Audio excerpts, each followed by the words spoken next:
পৃথিবীতে একজন মানুষই শুধু জানতেন যে তিনি পৃথিবীতে কতদিন বাঁচবেন, সেটা হচ্ছে সাইয়েদনা আদম আলাইহিস সালাম। ওনাকে বলে দেওয়া হয়েছিল উমরুকা আলফু সানা, তুমি পৃথিবীতে বাঁচবে 1000 বছর।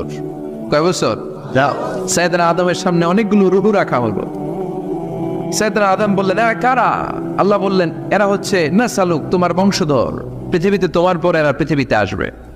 সাইয়েদনা আদম বললেন, আল্লাহ ওই যে একটা রুহু দেখা যায়, এটার নাম কি? আল্লাহ বললেন, হাদা ইবনুকা দাউদ, এটা তোমার ছেলে দাউদ, সে দুনিয়াতে নবী হয়ে আসবে, তার ছেলে সুলাইমানও নবী হয়ে আসবে।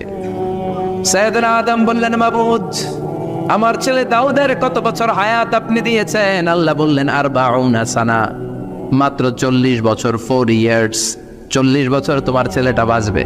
ও আল্লাহ, আমি বাঁচবো কয় বছর? তুমি বাঁচবে 1000 বছর। সুবহানাল্লাহ। সাইয়েদনা আদম বললেন, মাবুদ, এত ফুটফুটে সুন্দর আমার ছেলে দাউদ, মাত্র 40 বছর দিলেন কেন? জিদ মিন উমরিহি, বাড়ায়া দেন। কি করেন? সুপারিশ করতেছে পোলার লাইগা কে?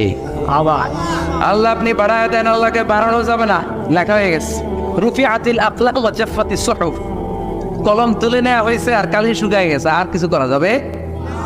সাইয়েদনা আদম বললেন, মাবুদ, আমার 1000 বছর কেন দিলেন?